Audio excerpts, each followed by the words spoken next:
Hi everybody and welcome to part 1 of the philosophy of fishing.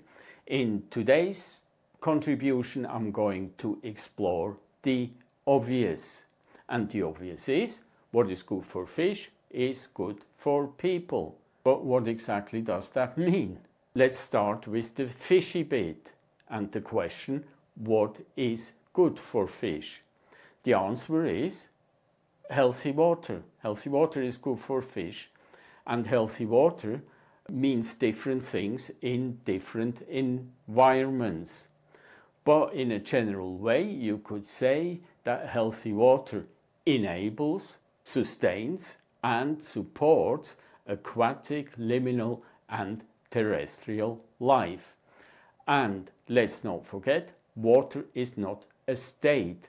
Water is a process defined by the environment. And if the environment is healthy, the water is healthy, and that is good for fish. And the same goes for people.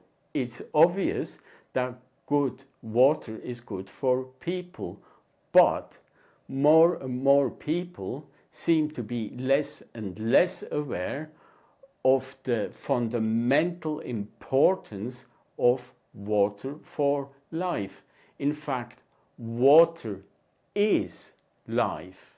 Even the most cursory glance at human history shows that people everywhere, and I emphasize everywhere, at all times, were fully aware and recognized the importance of the trilogy water, fish, and fishing.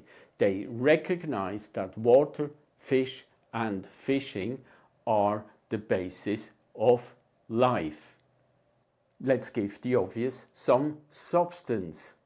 Cosmologies and mythologies all over the world tell the same story. Water is life. And please note, life means also thinking about it and exploring it.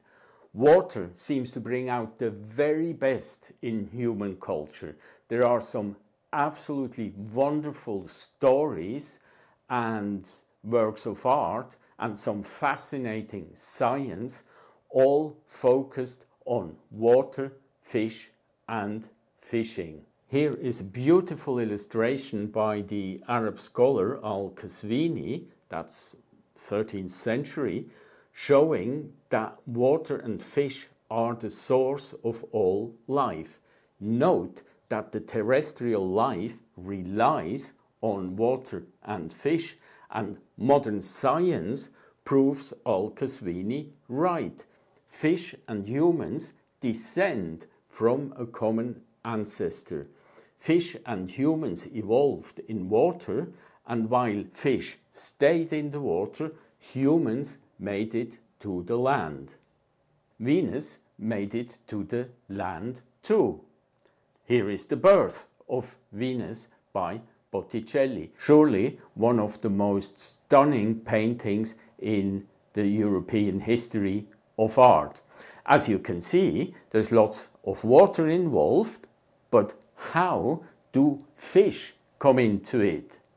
Well, the story is that there was this beautiful egg in the river Euphrates, by the rivers of Babylon, and some fish found that egg and pushed it ashore, where a dove brooded on it until Venus hatched, the birth of Venus. Well, that's one version, there are many others, but the point is that life and beauty come into existence through the agency of water and fish. And it's not just beauty coming out of the water.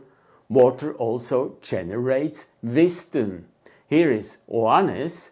He resided in the Persian Gulf, somewhere in the Persian Gulf, and during daytime came ashore and taught people to write, and he also shared his knowledge and wisdom with the people.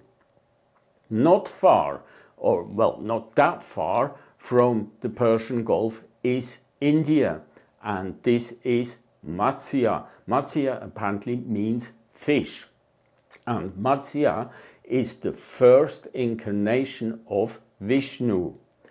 And as Matsya, Vishnu saved the Vedas from a giant who had stolen them. There's also heaps of creation stories, all focused or involving water. But there is only one true version. And the truth is that the world was created on a wet Wednesday afternoon, wet and windy Wednesday afternoon, just west of Ireland. And the date is October 22, 4004 BC, a wet Wednesday afternoon. If you have questions about that, please get in touch. Let's turn to fishing now. Just a few examples. Māui and Thor. Māui is a Polynesian god and hero, and out of the ocean he fished the North Island of New Zealand. That is some deed. And the North Island in Maori is called Te Ika Māui, the fish of Maui. And I think the fish of Maui is a more interesting name than North Island. So the fish of Maui. Thor up north baited his hook with the head of an oxen, and he caught the world serpent, a giant snake, and he actually landed it. And there is a story in China of a fisherman baiting his hook, wait for it, with 50 oxen, and he actually caught a fish, and some almighty fish that must have been. I could go on and on and on about these stories, mythologies, cosmologies, and heroes. But the point is that this is evidence that people at all times, everywhere, people at all times, everywhere, have understood that water is life. Before I head for the final furlong, I need to mention one more thing. Water is friend and foe at the same time. You can enjoy swimming in it and, well, drown in it. Water is full of danger and risk. Think of violent storms and catastrophic floods, all chaos. But then on the other hand, think of lapping waves. There is harmony, beauty, rhythmicity, and water is the stuff of these extremes, and water is the stuff in which fish live. That brings me back to the fish axiom, which is what is good for fish is good for people. The structure supporting this basic assumption looks like this. No water, no fish, no fishing. Water is life, but not just any water will do. It's got to be healthy water. Healthy water is life. Unhealthy water is death. Healthy water is good for fish, and healthy water is good for people. Note the order. Fish were here first. If ever there was an unconditional good for people, then it is good water. And people everywhere at all times have understood that.